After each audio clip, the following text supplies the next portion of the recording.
Who needs a drink? Good evening, everyone. Welcome to Film Snobbery Live. I'm your host, Nick Baisley. This is episode 101, and of course it is. No, we've got a fantastic episode planned. Thank you, everyone, for hanging in there with us while we just kind of work through some quick technical difficulties, because it wouldn't be a Film Snobbery show if we didn't have a couple of technical difficulties, would it?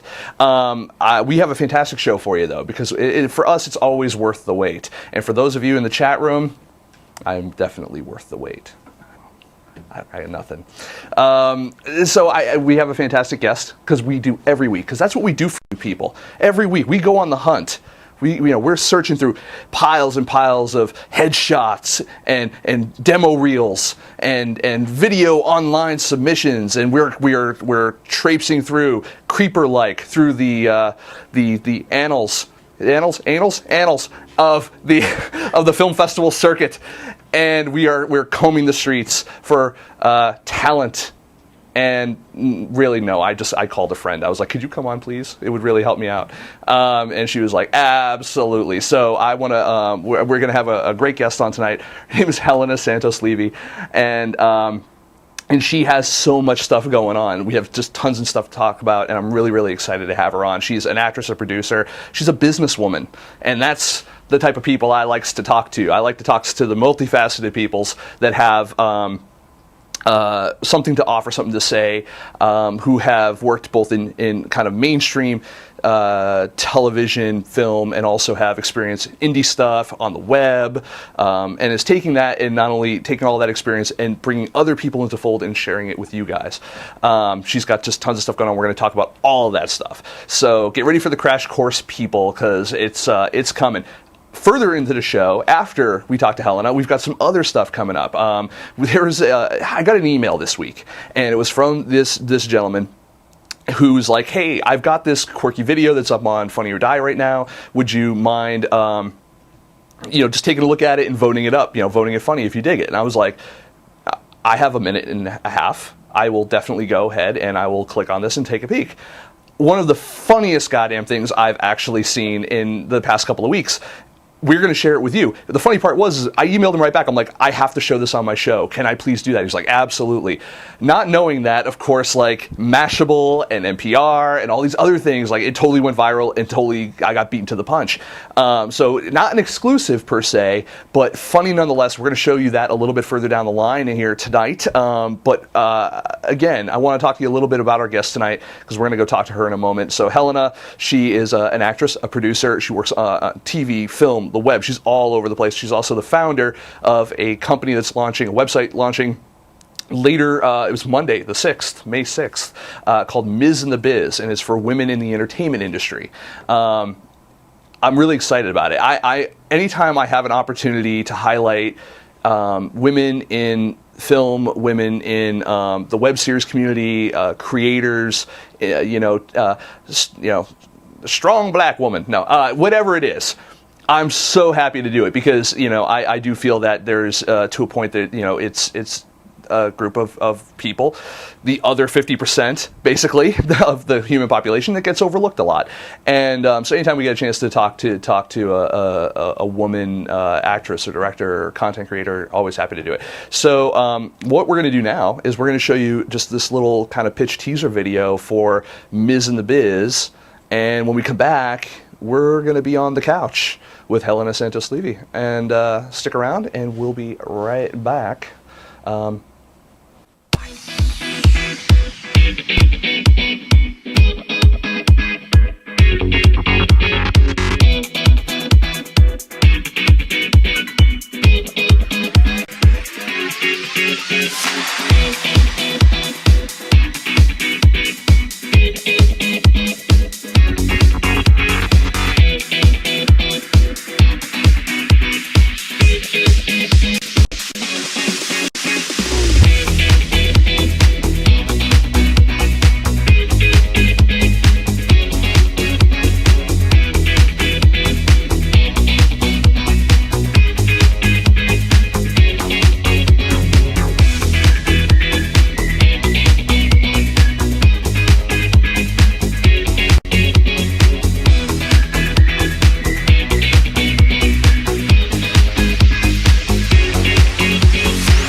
And we're back. How about them apples? Them apples are good. Yeah. Hi, Helena. How you doing? Hi, I'm awesome. How are you? Oh, I'm fantastic. A little tired, but just saying. Let's take a nap. It'll be really interesting for everybody at home. We already told you, Barry. You close your eyes and your ears on my this one. husband's right over there. How you doing? I'm awesome. You must I'm be great. tired after having there was a mixer last night with Film Break. Yeah, awesome company, filmbreak.com. Check them out. Filmbreak.com, but it was also a partnership you did for Missing the Biz. Yeah. Now I tried to describe a little bit about what it is, but you tell them what Missing the Biz is. Okay, cool. Well, Missing the Biz is a new online blog-style magazine. It's for women entertainment, written by women in entertainment, and I have now almost 80 writers writing for me. There's going to be 3 new posts per day.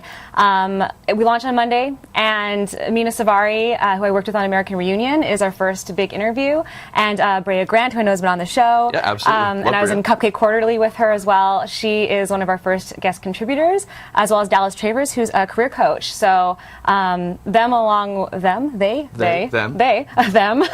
along with a bunch of other women. Yeah, we're launching on Monday, and it's a pretty powerful, awesome thing that I'm just so happy to bring to the world. That's fantastic, and you had this great soiree last night, this little mixer that you guys did with Film Break, and I was there, and a lot of our mutual friends were there. Yeah. Fun times. Their Film Break stuff is always packed. What do you expect to with Ms. in the Biz, like, what are you trying to bring attention to? Is it just women in the industry? Is it more of a support group? Is it, what is kind of the main goal? I mean, really, it just started out because I wanted to find something like that on the internet, and I couldn't find anything. Like, there's all these real world groups like Women in Film and such that are amazing organizations, and I was like, I wish there was something like this online, because we live in a social media age. Like, that's how we communicate with each other, and there was just nothing like it. And I blogged for other places before, and I just wanted to create a community and a family and a place where women could go to really get the information that they need and hear real experiences of women who are in the trenches and like doing this business every day, and hear what they go through. So, someone who's brand new to LA and is an actor, like, they can read about women's experiences and watch, like, Amber Plaster's doing a vlog every week, much like I did for Helena Santos-Levy Tuesdays, which is my vlog that I did for our YouTube channel. And which we'll have actually a clip of in the archive. Cool. We didn't have a chance to really get to do it in time for the show tonight, but we're going to throw it into the archive probably right around this time, because we can then break it up. So, nice. Yeah, go ahead. I'm going to break it up right here. Right. Hello and welcome to Helena Santos-Levy Tuesdays. This is not Tuesday at all. This is Friday, and this is episode 98.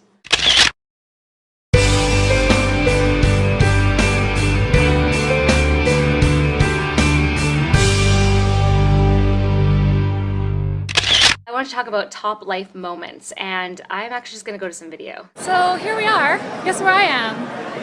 That's right. This is the premiere of American Reunion. I have a small part, but hot dang, this has been like the most fun I've ever had in my life. Here's my baby Barry. Hello! I'm having fun too.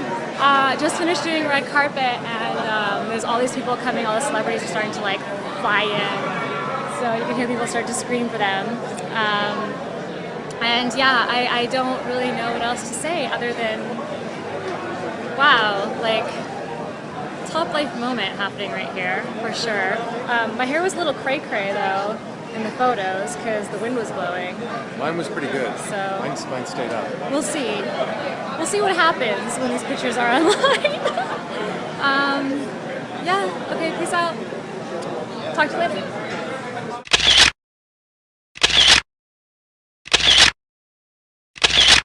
And we're back.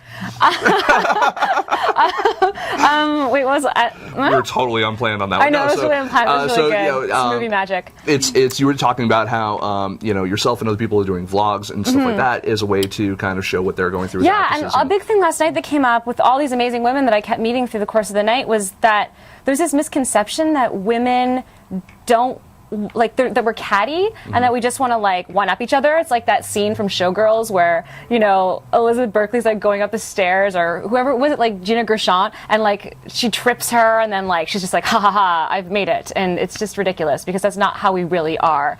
It's, you know, it's not this waiting room full of catty actresses who just want everyone else to fail so they can succeed. It's not like that. At least I've been very blessed to not be around those kinds of women. So I've just found an amazing group of women. People always ask me, like, how do you know all these women? And I'm like, I don't know. They're just women I know, and they're phenomenal. And they're doing big, big, big things. Like my friend Alexander Boylan, who's writing, her film Home Sweet Home is now in Walmart and Target and Amazon, and like just doing awesome stuff. So that's cool. And you know, you work in a lot of different mediums? So there's like film, television, web. Obviously, women are a huge part of all of them. Do you feel that there is any one medium other than another, more than another, that is more underserved, or underserved, like for women? For women in terms of whether it's education, just a gateway for women to become, whether it's to rise up as an actress or content creator or anything like that? I mean, I think it's a whole sort of issue right now. I mean, it's getting better, but we're definitely not in a position where it's like 50-50 in every writer's room, or you know, directors, producers. Like in order for our stories to be told in a real way, we need more women behind the scenes, and especially more minority women behind the scenes, so that those stories are being told. I think that it's something that is going to take time, and we're chipping away at it, you know. And I think that, you know, with the power of social media and with the power of the web and so many women creators going to the web to get their stuff made, that, you know, it's going to change. Now, I definitely want to talk about social media in a second, but one thing I want to bring up, we used to do this podcast that we produced on the on FilmSnobbery called Things I Didn't Learn in Film School, and you went to acting school. I did. You did. First of all, how was that? Awesome. Yeah. For the time I was there, yeah, I did a 3-year Bachelor of Fine Arts in Acting up in Vancouver, BC, at the University of British Columbia. I had amazing, amazing people. Go Canada. But yeah, I mean, it didn't prepare me for the business. So that's actually what I was going to ask. So what about it? Was it the networking aspect? Was it the actual business of being an actress? You know, like I'm sure they teach you about, like, well, you got to go to auditions, and you gotta have those IMDb credits maybe at that point, or you know, whatever. What do you wish they spent like an entire semester on? Like, what do you feel you missed out on? Well, now, pay attention, school, because we know you're watching. The business of acting. My friend Bonnie Gillespie teaches a very good course on the business of acting, and it's one of the things that I did when I first got here. And she has an amazing book that I think should be in every school called Self-Management for Actors. And it's because you get down here, or you know, wherever it is that you're acting, and you think that somehow the gates are just going to open, and Hollywood will be like, oh, hello, thank you for walking into our door. And it doesn't happen that way. And there's so much. You have to be your own manager. You have to be your own agent. You know, you have to really hustle. And no one in, at least, you know, the program that I was in, really talked about the hustle. They were amazing about the craft. But it's a whole different ballgame. What about the hustle is I find that, you know, since moving here from the East Coast, there is a different kind of hustle here, you know, like I'm used to, you know, East Coast, you want to make a deal, you meet up with someone, you make a deal, then you start working. Here it seems a little different. It's like, here it's like, hey, you meet someone, you chat, you hang out, and it's like, oh, let's go talk again in 3 weeks. You know, everything is a process. Is it the same for actors as well, where, like, you know, yes, you'll go into an audition, but then, you know, you're waiting forever. First of all, are you waiting forever to get the audition, and then you also wait forever to hear back, and then you have to wait forever to make sure the movie's getting made? Oh yeah, I mean, and then to find out if you're even still in the movie, because that's the thing where you don't want to like publicize it and tell people, and then be like, oh wait, we're not actually in. That's a problem. Like, my scene's not there, or I mean, it's a lot of hurry up and wait. A lot of hurry up and wait. How do you manage a schedule though, while you've got say you've got a possible role for like 2 weeks or something like that. Say you're a lead in a film and you're shooting for 30 days, so you've just now blocked off a month, but you can't announce it. You know you nailed the audition anyway, but the film is waiting on whether it's financing or whether they're waiting for a specific other person to be freed up. How do you not work for a month waiting for them to basically say like, all right, you're coming down. How does that work? That's a good question. I've never been in that particular situation, so. All right. Well, even it's like a weekend shoot, but you know that like, okay, I could go to Comic-Con and I could do a panel at Comic-Con. I mean, you just get used to it. I think like you just no day ever ends up being the day that I thought it would be. Like you wake up in the morning, you have your plan, maybe you have an audition, maybe you have a business meeting, now it's like so much stuff with Ms. in the Biz or the project that I'm producing, the web series, but no day is ever the same. So you just get used to this ebb and flow of, okay, I'm actually going to go do this thing now. Oh, wait, that's not going to work. I'm going to do this thing now. And you become really malleable to whatever situation you're in. We do have a question from the audience. Oh, okay. That's why I'm looking over here. I'm not being rude. No, I know. So, like, you're so rude, Nick. Never hang out on your couch again. John Hoff 3. Hi, John Hoff 3. Hi, John Hoff. Hi. Question for Helena, as opposed to anyone else? No. Question for Nick. No, no one ever asked me questions. I know I have nothing to offer anyone out there with the exception of this pretty There's face. so much to offer. Do you have any marketing advice for an aspiring blogger? Oh, yeah. Gary Vaynerchuk, Crush It. Everybody in the freaking world needs to read that book or listen to it on audio. And driving around LA, you're like in your car all of the time. You got to just, like, seriously right now, go to Amazon and order Crush It. He is a genius with marketing, and I feel like anyone who has a business, a brand, a blog, and anything needs to go and read that. I'm doing Marie Forleo's B School right now, too. She's this amazing entrepreneur for women. She teaches you all about online businesses, and while it's not necessarily for, like, well, it actually is for blogs. That's not, it's for blogs, pretty much. I mean, but she just teaches you the ropes, and it's incredible. So, and actually, John's from Massachusetts. He's from back east where I am, and it's really interesting to he runs a website of his own. I've actually been to it. They've interviewed myself, awesome. and a bunch of people have been on the show. As a matter of fact, they've been interviewed on it. I agree with you. Gary Vaynerchuk's book, fantastic. Yeah. I would definitely recommend getting the audiobooks. I think it's read by Gary. And it Gary, is. if you've never He's so listened to engaging. him, yeah. Oh my gosh! And the best part is that he'll be like, "Wait, I'm going to go off script for a second," and you're like, "Awesome," because that's when he gets the best little real. tidbits. Because I mean, it's like 4 or 5 years old or something, but it's still very applicable, and he's great. It's very elementary, but he gets you psyched. Yeah. Like I've had that book myself. I actually got into Gary years ago with Wine Library TV and just stuff like that, and then he started doing way more with actual marketing and stuff like that. And you look at his business track record and all that kind of stuff. I mean, the guy has he knows what he's doing, legit. and it's just he's also fun. He's funny. He's a family man. He's but he's he's smart. But yeah. I mean, actually, him and a handful of other podcasters, bloggers, stuff like that. They're the people. They're the reason why. Like Callie Lewis is another one. They're the reason why I do this show. Oh, awesome. That they actually got me into it. So I know Gary's not watching, but Gary. I bet you he is, because we tweeted about Meow Mix and how awesome they are at social media marketing right now. Because there's somebody from Meow Mix who keeps commenting on my cat stuff, and so me and Gary had a little like Twitter thing back and forth. So Gary, if you're watching, you're awesome. Way to go. And Meow Mix, you're rad too. Meow Mix. I have a cat, so yeah, Meow Mix. Can I have freebies, please? Yeah, send us some Meow Mix. No kidding, right? I'll do the meow, meow, meow. Whatever, I don't care. That's probably a different company altogether, but I don't care. Just give me free stuff. Bring me things. So social media. Let's talk about that. All right. So your social media. How important?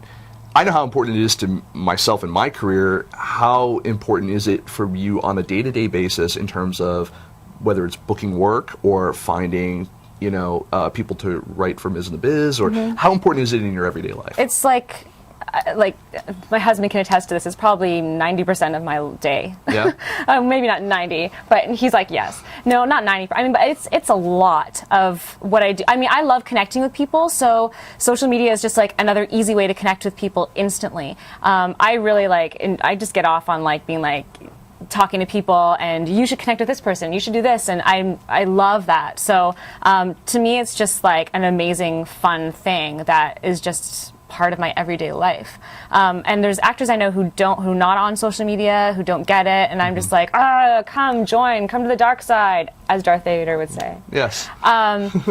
Yeah, I think it's becoming one of the most important things for anybody to do. I mean, because we are our brands now, and to try to not do it, I think is a mistake. I think that it's important to just sort of come along for the ride, because the world is changing. Now, do you have any advice for, like, I have some actress friends out there, other actress friends out there that, like, pilot season's just kind of winding down right now, and they're all like, oh shit, we didn't land any work, so oh, but that's what so do we hard. do now? I mean, pilot season now is like, it's all offers, or they know who they're going to cast, or, like, it's such a difficult thing. I think that anyone right now who's banking on pilot season, might be disappointed. Like, I went out for a handful of pilots and I didn't book a pilot, but it's okay. Like, there's so much more to be done. There's so much more work out there now. There's so much more that we can create ourselves. And do you feel that that's important? Like, you decided to do something, with Ms. in the Biz, and was that out of, like, rather than hustling for acting work, I would rather create something that will draw more attention to myself and my personal brand, that may lead to other things? Or was it more of also, like you said before, like, this is this kind of almost support community for women, but, to it was help both, other people as well? Yeah. And I've produced other things before, for the web and whatnot, and it was both of those things. I wanted to create the community, and also I wanted to put my energy somewhere that I could really make a difference, and where I could really put my focus, so I wasn't waiting for the phone to ring. And that's usually why people right now are doing web series, actors are doing web series, because they don't want to wait for the phone to ring. So like William Camacho, who I'm working with on this project called Henchmen. If you go to henchmanco.com, it's this really, really awesome project. I was approached by a member of their team after WonderCon this year who said, we have this great, dark, gritty superhero drama, and we'd love for you to play a part. And I was like, sure, and I've come on board as a producer now because it's just an amazing project. And William created the part for himself because, he wanted to hustle that way. And I think it's such an amazing thing for all of us now to, be able to look at people like Felicia Day and Mark Gant, who sort of spearheaded this whole thing for us, who are really my inspirations for why I did The Day Player, which is, would eventually led to me meeting John Hurwitz and Hayden Schlossberg, and eventually led to me booking American Reunion and meeting Mina, who is now writing for the site. So it's like everything is little connected. bits and pieces. And the cool thing, too, is this is a tidbit that I haven't really told anybody, except for close friends, but the reason I met John Hurwitz was because my husband and I were walking down Melrose Avenue, and there was this poster in this really weird knick-knacky store that was a Harold and Kumar poster. Now, Harold and Kumar is my favorite comedy of all time. Like, I've seen it a gajillion times. It's ridiculous. So it was faded, and I looked at the poster, and I'm like, I gotta buy this thing. The guy in the store is like, it's $10. So I bought it, and it's huge. Like, it's a really big poster. And I thought, I had this launch party happening for the web series that I just did a pilot of, or actually it was the second episode. And I thought, I'm going to reach out to John on Facebook and just see what happens. And I wouldn't, please, don't all flood his Facebook right now. But the moral of the story is that I messaged him. I was authentic. I told him, how much I loved his work, how much Harold and Kumar meant to me, which sounds really weird, but it really does mean a lot to me. And he responded right away and was like, oh my gosh, that poster, we were living right around the corner when we wrote the second Harold and Kumar. I know where you bought that poster. That's amazing. Oh, wow. And, so I told him about my series, and I invited him to the party, and I met his creative executive, Joseph Amaral, who's like a friend of mine, and it was this thing where, this is what people need to know about social media, that if you're authentic and real and not annoying, and just respectful of somebody's work, they're going to respond to you.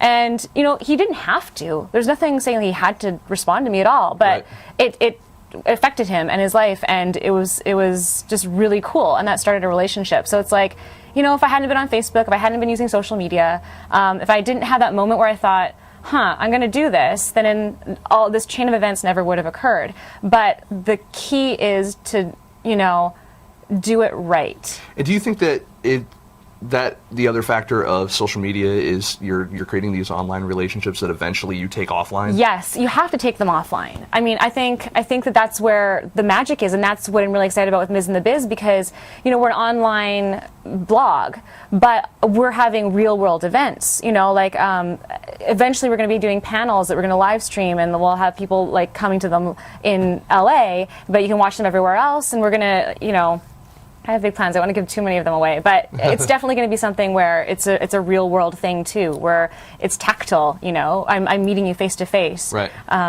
It's really important. No, and a lot of people ask. You know, we have a halfway decent Twitter following, and the people who follow us are awesome.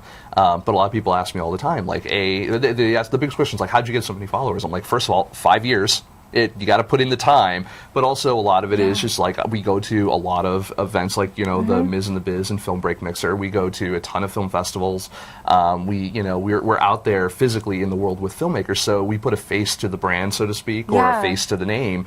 And Gary Vaynerchuk would say, make sure you're doing your @replies, make sure you're talking to people. Don't be the person who's just like spouting stuff out and like being like, look at me, look at me, look at me. I mean, you can do that, like share your experience, share your life, but make sure that you're saying like, hey, at FilmSnobbery, really loved the show with @Helena-Santos-Levy, or whatever it is, and then we talk to you back. No, I mean like for real. Like then we're going to talk to you back. We're going to be like, oh, who are you? What's your story? I want to know all about you. Oh, absolutely. Because I think my whole thing, especially with Ms. and the Biz, is that we are all stronger together than we are apart. Like I am so not a fan of like tearing everybody else down so that you get up higher. Like you got to just like build each other up. And I think that one of the strong ways to do that is with community and with social media. Have you ever had a hater? Like or even if it's just temporary. Have you ever had someone who's just been like, hater? Let me tell you something. Like someone's just been like, gosh, she's just so positive all the time. Oh, that bitch. No, like, have you ever had anyone who, even if like just who's just kind of gotten on your case for being it's too like, positive? Well, not even that, but I mean, I'm trying to give out any excuse. Like, has it, like you go do a web series or something like that, and people's like, Miss Hollywood's going to slum it with us over in the web series world or something. Oh like no, that, I've never had anything. No, I mean, no. Have you had a negative experience online that didn't involve porn? Wait, he says that. I have not done porn. I'm kidding. No, not doing porn. We're going to rewind that. No, he's kidding. I'm kidding. Have I had a negative experience? No. No? Not yet. Great. Now, I've opened up the can of worms. So beautiful. No, it's awesome. That's great, though. I mean, it's hard because especially the more people that watch your stuff, the more people that follow you, the more people that watch your movies, you're on TV. I mean, I have had people say like stupid things, and I'm just like, whatever. I mean, like I did an episode of Black Box TV, and like it's very popular on YouTube, and people will just YouTube's harsh, man. Like YouTube is very harsh. Yeah, so you just don't read it, or if I read something, I just laugh because I'm like, like that's like it doesn't. No one has ever been really, really scathingly mean to me. It might have been like an acting choice or like. She doesn't look Asian, which was like hilarious because they're like, that girl's not Asian, and I'm like, but I'm Asian. So like it's just people are gonna say stuff, and you can't worry about it. It's just such a waste of time. Like there's so many better places to put your energy. Like who cares? Fair enough. No, I mean that's fine. I'm gonna just double check here. Let me just see if we have anything else going on. But also just like chit chatting. Yes, when we do actually have. Will Camacho 3. Oh, yeah, hi. Question for Helena. Any tips on getting social media going? I'm new to it all, and the process of growth seems ... daunting. And I completely understand that. So what would you say? Oh, read Gary Vaynerchuk's question? No. Also, no, the follow-up to that, too, the thank you economy. Oh, thank you economy. Yeah, so good. I'm listening to it right now. Yeah. Just start. I know that sounds really dumb, but you just gotta like dip your toe in the water and start. Do the things like start a newsletter and start your Twitter. Start really like engaging with people. My experience with it came actually before I started FilmSnobbery. I had my personal account, and I was living and working in the tech world, which is another reason why I was watching a lot of Gary's stuff, because he would occasionally crossover into the tech world, and I always found it was very helpful, especially when you're starting out. People don't know who you are yet, so you have to give them a reason to want to follow you, not just because you're there. And it's not like I have a ton of followers or anything, but I really engage with the people who do follow me, and that's the key. It's engagement, and it's also paying attention, like you said before. It's really being almost more interested in what they're doing. Like it's like, okay, not just like at replying obviously is and having that conversation is important, but the retweets obviously help a lot. I got a huge boost back in the day when Follow Friday was still big. relevant. When it was cool, all the hip kids cool. are like, Follow Friday. Is there, I mean, why did that die off? I don't know. It just went away quietly. I think because it's so much work. Like you're sitting there, It like, is. hashtag FF. Okay, who did I put in my last one? Okay, I gotta remember who to put in the next one. Like, I think it's just too much work. That's what I figure. I don't know. I'm like, Follow Friday is so last year. So, that's awesome. So let's talk about, we were talking about like building relationships kind of like in real time, you know, like in reality with people that aren't online. Yeah. Because I think we had an online relationship first, didn't we? We did. That sounds really creepy too. We're being creepy. It's wonderful. No, we knew each other through like mutual friends. You know, like Stephanie. Yeah, Ford, I forget how Kristen I meet people now. And, and actually, it was funny. Someone asked me that last night. They're like, "Where did you guys?" I was like, "Oh God!" And I had to think back. I'm like, I knew it was online, and then we met in person on Kristen Notopak's Skyrim parodies. Oh, okay. On set. On set, because you were one of the I was a Forsworn. A Forsworn, yes. Yeah, it was awesome. I was a PA. He was a forsworn PA. That sounds dirty. It does. Like Again, what is our problem? That's okay. I FilmSnobbery just became a very dirty show. It's always been a very dirty show. Don't let anyone I guess I haven't watched enough of them. So I had a great experience there. I mean, I got to work with Kristen. I got to work with yourself and a bunch of other really talented people. And how do you get involved with projects like that? Like, what makes you say yes? Cool people who do really good work. Cool. Yeah, like if you want to hang out with somebody on set, you know, for like 14, 16 hours, they got to be somebody cool, you know, like somebody that you just really want to spend that time with. And if their quality of work is amazing, then those two things together are like a no-brainer. Groovy. Yeah. Yeah, and so we were talking about, you know, on offline relationships. So you go to a lot of conventions and conferences and stuff like that. You do panels and whatnot. How do you typically get invited for those, or do you go and submit for panels and say like, hey, we're gonna go? Sure, yeah. I mean, I have submitted panels. There was a project that I was working with before that like I submitted the panel and they got in, and it was, you know, like that's the whole process too. But then, like with Kristen's Geek Girls Create, she just asked me to come on board. It was just all like women creating cool stuff, and that was amazing. And then with All Shapes and Sizes that we just did at WonderCon, that we're really hoping to do at Comic-Con. So Comic-Con, we really want to do it again. Yeah, like it was one of these things where I helped like pull in some of the women and just sort of help form that. So yeah, I mean, it's one of those cool things that I'm really happy that I actually get to be able to do. How do you how do you respond to, like, I have a friend of mine. She just recently went and met with a bunch of casting directors, agents, managers, stuff like that. Very talented person, very attractive. But they all say, oh, you know, we're not casting for, you know, we don't have experts casting like a plus size girl or you know, this type of person, whatever. How do you? No one's perfect, you know, and no one's perfect for everything. And perfect's a myth, and they wouldn't cast perfect, whatever that was. Anyways. But what I mean is, like, you know, how do you get around no? Like, you know, especially as an actress, actor, you know, person in this industry, you hear no all the time. And how do you stay positive? Okay, this is weird because I don't see it as no. I don't. It just wasn't the right timing. It wasn't the right part. There would be something else. Like I don't know. I've never really felt like rejection in the way that people talk about rejection. I think I just choose to see it as a stepping stone to the next yes, I guess you could say. You know, like for me, auditions are never really about that part or that show. It's always about having the next opportunity to actually, you know, be seen again, and then maybe be seen again. And, you know, like I auditioned for One Office maybe 7 times for different shows, and then Kath and Kim, like they brought me in like 1,000,000 times, and then finally it was a different show for ABC that I ended up booking.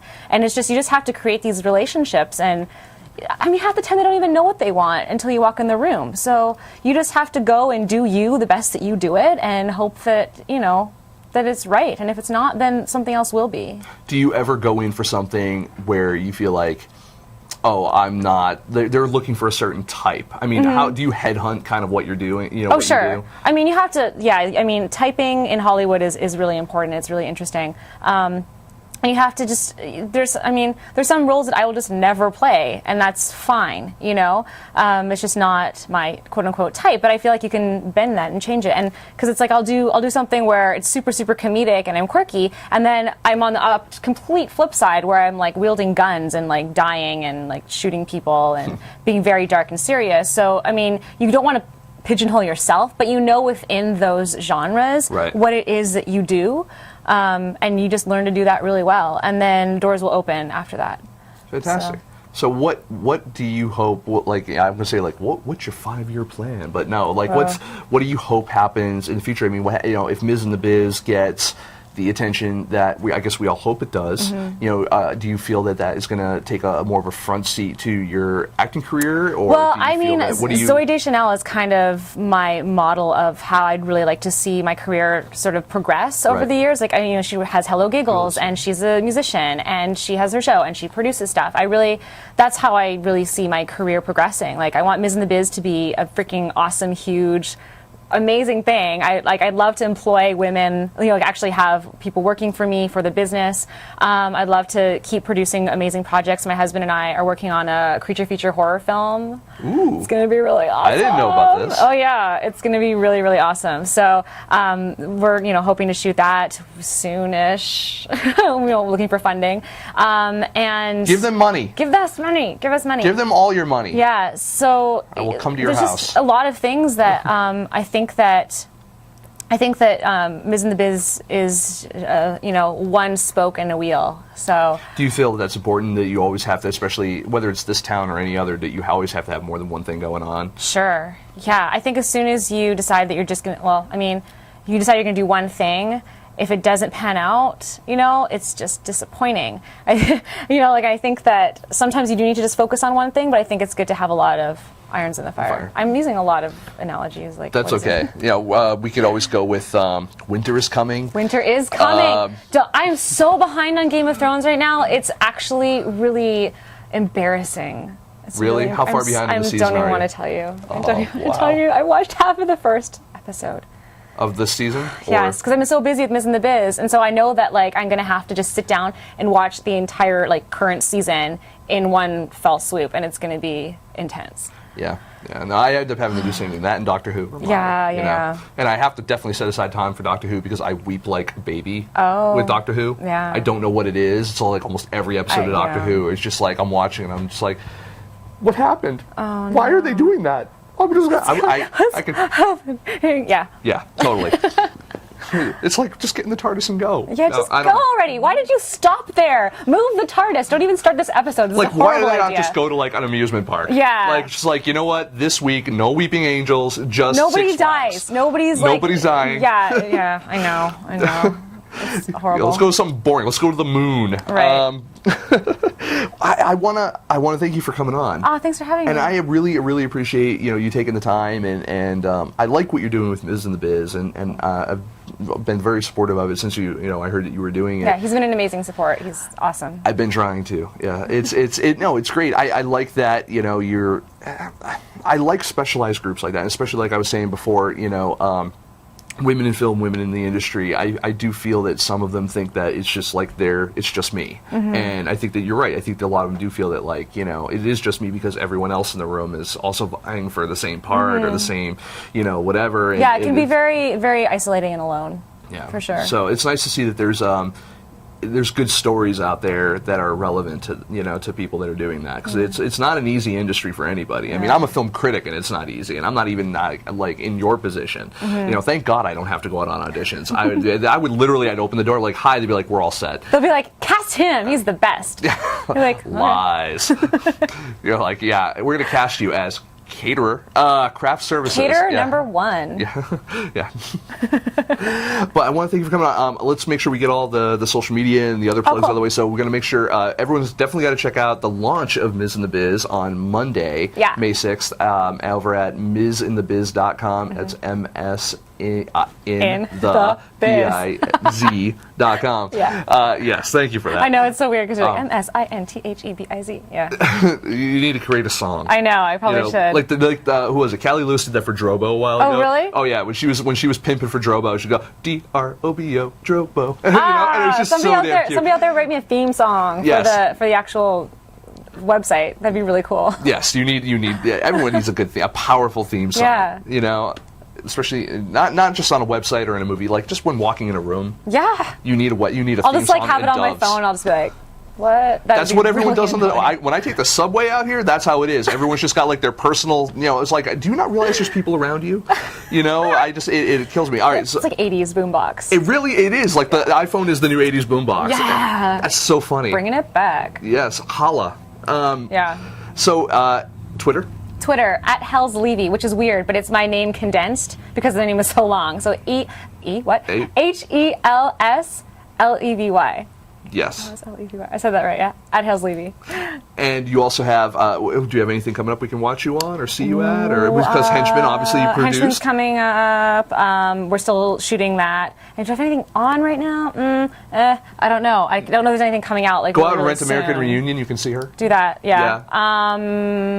Also, Ms. and the Biz contributor, Muna Savari. Yes. Well, See? she's interviewee. Interviewee. But yeah, no, I mean, you can online. I have tons of stuff online. If you go online, I'll hang out with you there. She is very accessible. And then Facebook and Instagram and you're everywhere. I love to Instagram with me. I will follow you. It's so much fun. I enjoy it. Cats.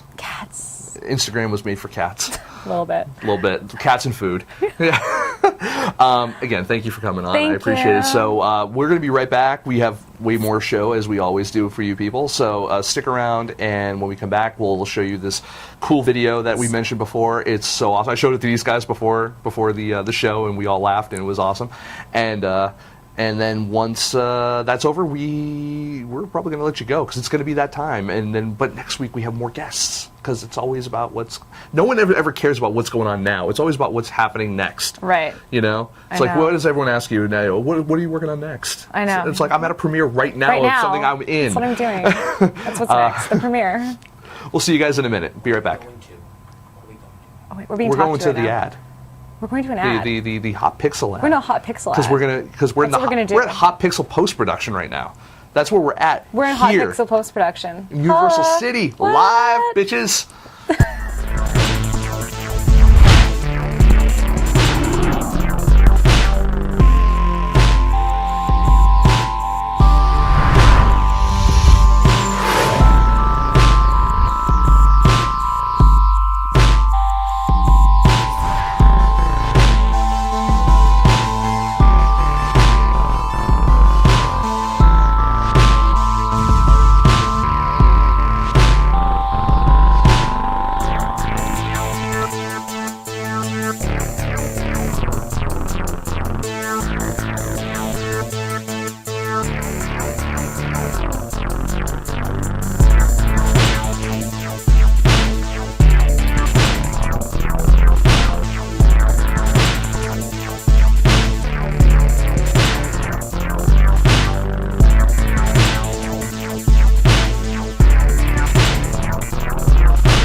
And we're back.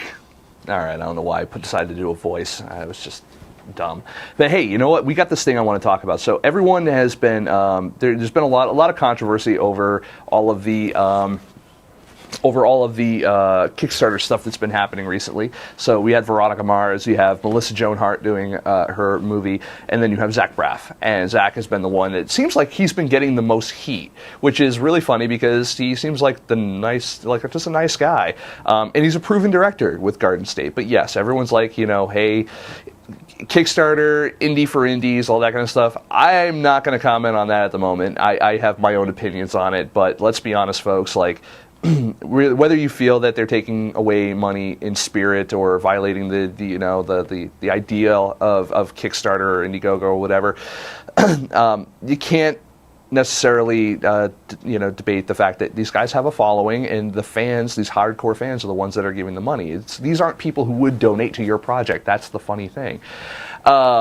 Not only that, they're bringing more attention to these crowdfunding platforms, which hopefully, will turn into them going like, wow, this is cool. I like giving to people. It's like Kiva. You guys ever you've seen or heard Kiva? It's like, oh, donating is cool and people get something out of it, and maybe you'll get something back.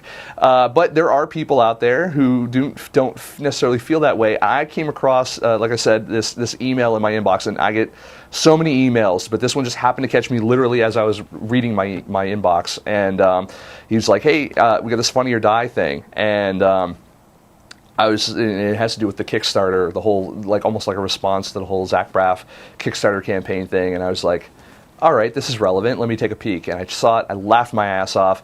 I showed it to the people here in the studio, they laughed their tits off, it was great, and now we want to go ahead and we want to show you guys. So yes, everyone's checking. Yes, no boobs. We laughed our tits off. They are gone. All right, mine are still here. That's because I had a lot of tits to laugh off. So the fact is that we got this great video, and we're going to show it to you now. I can't do it justice. I can't do a good intro to this because it's just such a really, it's powerful, it's moving. It was the summer a boy became a man. I don't know, whatever. Watch the video. We'll be right back, and we'll talk about it more. See ya. Hi, celebrities. I'm Luke Barnett, and my friend Tanner and I, we really like going to the movies. Unfortunately, movies are pricey, and you don't always know if they're going to be good. I mean, the Lemley Independent Theater, $9. AMC, $11. Yeah, and the ArcLight, that's like what, 14 bucks? And if you want to see it in 3D. Oh, forget about it. I mean, unless you want to get a job. Well, with the success of the Veronica Mars Kickstarter, $5.7 million. Yeah, and Zach Braff raising, almost $2 million in less than 24 hours for Garden State 2, we figured we'd really like to see the new Star Trek, but that shit costs money. So we're reaching out to you, the movie stars. You guys make millions and millions of dollars, yet you still call upon the fans to fund your, passion projects out of their own pocket. Yeah, we want you to donate out of your pocket so that we can see these movies and maybe buy some jeans. Now, our friend Vlad, he still manages to see all the latest movies as soon as they come out. It's called piracy, and it's illegal. He's stealing from the hardworking people that make these films. But hey, Channing Tatum, if you were just to donate $19.99, Vlad could buy Magic Mike on DVD and watch it legally. Win-win. Yeah, come on, Channing. Oh, and this isn't about the movies. There's a lot of things we'd like to do, like trampoline dodgeball, go-karting, scuba diving. I'd like to buy 15 pizzas just to see how many I could eat in an episode of Family Guy. Can you believe I've never been to Hawaii? Could I get a plane ticket to Hawaii? Ever seen City Slickers? We'd like to go to a dude farm. Do you have any idea how much it costs to enter a grilled cheese competition? $50,000 for a Porsche is a lot of money for me. But if 5,000 of you gave $10, my dream becomes a reality. I'd like to raise some money, not for me because I'm not lazy, but I would like for a woman to come over and do my laundry in her underwear. Buying more cats? No, seriously, buy lots and lots of cats. I know what you're thinking. But Luke, haven't you done bit parts in a bunch of straight to Redbox movies? Yeah, and Tanner, weren't you in like a web series or something? And why do a couple famous celebrities like yourselves need money to go to the movies? That's the beauty of Kickstarter. Getting other people to pay for things that you don't feel like paying for. Everyone wants to know what the perks are. Well, the fans paid so you could make your movie, so the least you can do is donate so they can see it. For a $20 donation, we'll treat ourselves to a matinee of your film. For a $100 donation, we'll treat ourselves to a steak dinner. Luke will Instagram pictures of the meal, and I'll live tweet the entire experience. Other perks. I have 87 followers on Twitter. For $10, I will tell them to go see your movie. For $15, I'll give you a Follow Friday. For $7, when someone asks me how I felt about the Veronica Mars film, I'll say, it was rad. Famous people of Hollywood, we appreciate you taking time out of your busy days. We know you have parties, premieres, lunches by the pool you have to go to. Free jeans to try on. Help us use Kickstarter for what it was meant for. We donated so you could make your movie. Donate so we can go see it.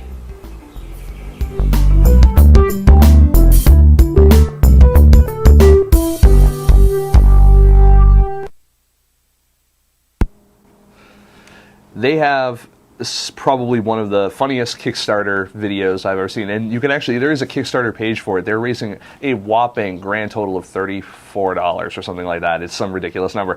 The project actually isn't launched yet, but still, it's probably one of the most creative responses to everything that's been going on that I've seen. I mean, there's tons of blog articles out right now and websites and audio interviews and stuff like that that have touched upon everything that's been going on in crowdfunding these days. I think one of the things you guys got to realize is that it's still such an infant industry.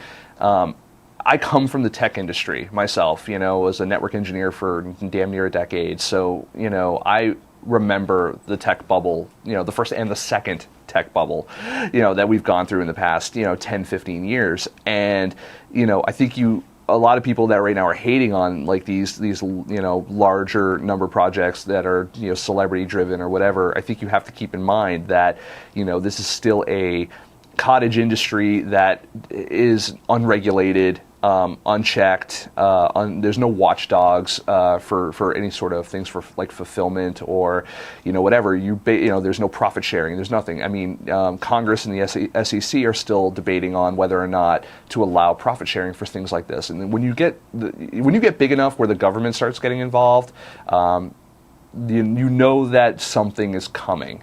It's not going to probably be this year, but it might be next year. We've already started passing laws here and there regarding taxes and are these treated as gifts? These microtransactions of $20, $25 a piece, $100 a piece. I can understand being culpable for $1,000, $10,000, but $25 you're going to get a 1099 or a W-2 or a W-4, whatever the hell it is at the end of the year for that. Should you? I don't know. Some people are. But these are things that need to be regulated. And also the idea of, these Indiegogo and Kickstarter being the two largest. There's others that are starting, like Seed and Spark. Even the Film Break has a crowdfunding component to them. There's other companies that are kind of there. You have your big two. I don't think they're going to go anywhere anytime soon, but there's going to have to be a shift in that industry in the next couple of years that is going to happen for independence to sustain and stay viable in a saturated market like this. So you're going to find specialized markets. You're going to find that, I think more celebrity, you're going to find, this celebrity-driven thing is not going away. It's 100% not going away. If someone finds out they can raise damn near $6 million to make a movie about a show, like, again, I've said it before on the show, I'll say it again, like, if someone had said, like, hey, we're going to raise $6 million to make another Firefly movie, or, a Serenity 2 or something like that, no one would say shit. Everyone would just be happy and they'd be like, can I give you more money? Like, can I mortgage my house to give you more money? Same thing maybe with like a Doctor Who movie or whatever. I mean, when you have fandom has no bounds. You can raise money for stuff like that. I think where people are jilted are the people who have been in the industry trying to work hard for 5, 10, 15, 25 years and just haven't had the success that other people have had. And I'm not saying that everyone is begrudging or everyone's catty or anything like that, but I think that, they feel that, like, this is mine. They do feel a sense of entitlement and ownership of, no, Kickstarter was for me, Indiegogo was for me. And the fact is that, look, no one's forcing people to give money. This is not, even the idea of someone on the street corner getting in your face and holding a change cup in your face or making you feel guilty. These are people who genuinely like the product that these people are putting out and are just like, here's $10, here's $25. It doesn't matter if it's your hard-earned money. It doesn't matter, if it's, your dinner money and your wife's going to divorce you over, $100 that you gave to Zach Braff. They don't care. They're a fan. That's what fandom is. What you need to do is focus on, if you spend so much time wondering why these people are giving money to those people, you need to spend more money wondering why these people aren't giving money to you. And whether that means you have to grow your fan base, because that's what crowdfunding is. There is a crowd element there. You need to have the audience to be able to pull in, those. If you want those numbers, you have to go after it. And, you can't just sit there and say, why me or why not me? oh, poor me. You can't do that. You know, there's too many other people out there competing for your audience's attention, their money. You can't focus on that negativity. You gotta throw a positive spin on it. You gotta get out there and you gotta do something about it. Can't tell you what that is. Read a book, go to a mixer, meet people, do things. I don't know. But that said, the industry's changing. It's always changing. Independent film, web television, everything is in a very giant state of flux right now. You look at things now that are being very specialized produced for things like Netflix and Amazon, and this tells you right now where networks are putting money and where these investors. They see a higher risk, but they see possibly a greater reward further down the line. It's a game that is shifting, and and for the networks, we said it, something we used the analogy before on the show. We'll use it again. Winter is coming, and it's going to be a fight between traditional television, movies, the way we ingest entertainment.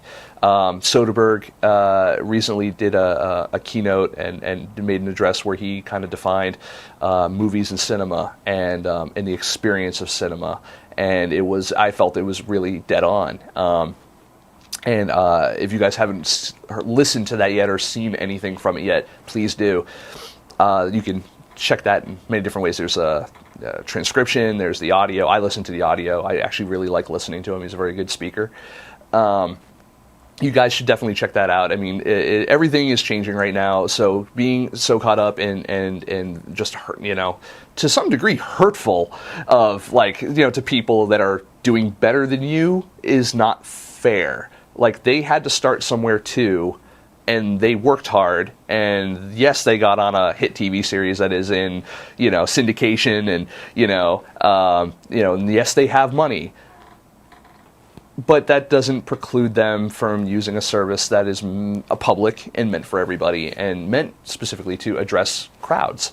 So that said, I don't agree and I don't disagree with what's going on. I'm just sitting back, and as someone who is kind of a third-party objective here, I'm not a filmmaker, I'm not a creative like you guys are. All I can say is wait, because shit's coming, and those big money things aren't going away. As a matter of fact, you're going to see tons more of them. So if you're angry now, have the heart attack already, because it's not going to change.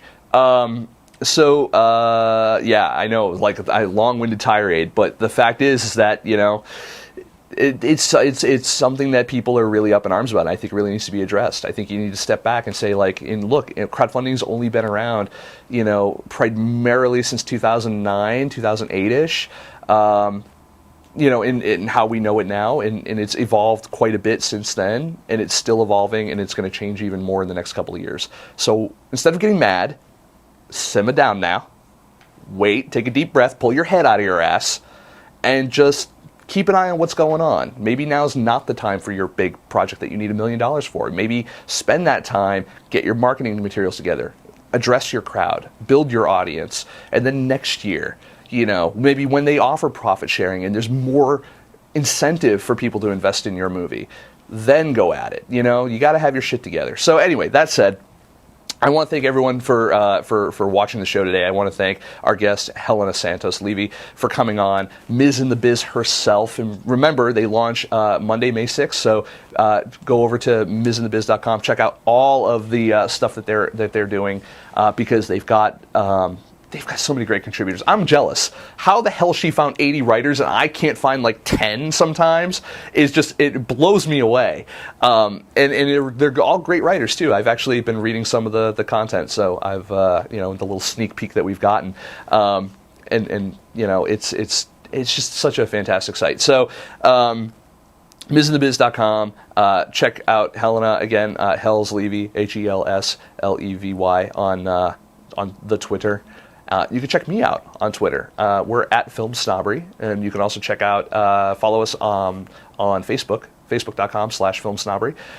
You can watch this archive and the archive of all of our episodes, or most of them. We're adding more and more all the time over at youtube.com/FilmSnobbery, and of course, all of our episodes are also on FilmSnobbery.com.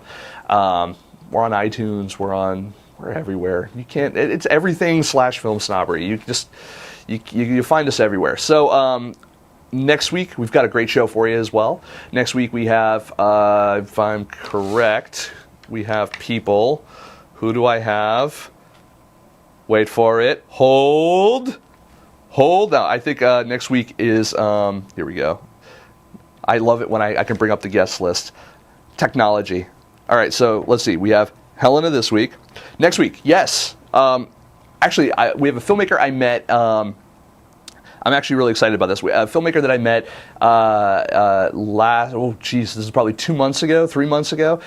But I've known him online for a long time. He made a movie. He did a Kickstarter for it, and we helped promote it. And it's the short that he has is called Emit, but it's timed backwards. Haha. You'll get it. You'll get it. Ha! See what they did there? Amy sees what they did there. She knows. She's thumbs up in it. All right. So I'm gonna. The funny thing is, I know the man. I've never actually heard him pronounce his last name. So if I actually butcher your last name, I apologize. So JS Mank, Mayyank, is going to be on next week. I don't know how to pronounce his last name. Sorry. Mank, whatever. He's going to be on, though. He's going to talk about this fantastic movie. Actually, I saw it. They screened it at Raleigh Studios as part of a little shorts festival that was there, and I was just really impressed by it. And he happened to be in the projection booth with me, and I was just like, "Hey, it was great." And he was like, "I think I know you," and I was like, "I think I know you." And it's like, you got chocolate on my peanut butter, you got peanut butter on my chocolate, and then we came together. And he's going to be on the show, and we're going to share that Reese's peanut butter cup of indie film with you. So I want to thank again. Everyone, make sure you watch that show next Thursday, same bat time, same bat channel, 7 p.m. PST over at FilmSnobberyLive.com. If for some reason you can't get to FilmSnobberyLive.com, or you have a problem with the feed or the chat room or whatever, you can always also watch us over at Justin.tv/FilmSnobbery. Same diff. You can actually, there's no excuse, because you can even watch us on your phone or your tablet or any other device. They actually have an app, and it's awesome. You can do Google Glass. Now, I don't know if you can. I shouldn't say that, because I cannot confirm nor deny that you can use Google Glass to view Film Snobbery. Disclaimer: may not be able to use Film Snobbery. I don't know. Whatever. Have a great night. I know I will.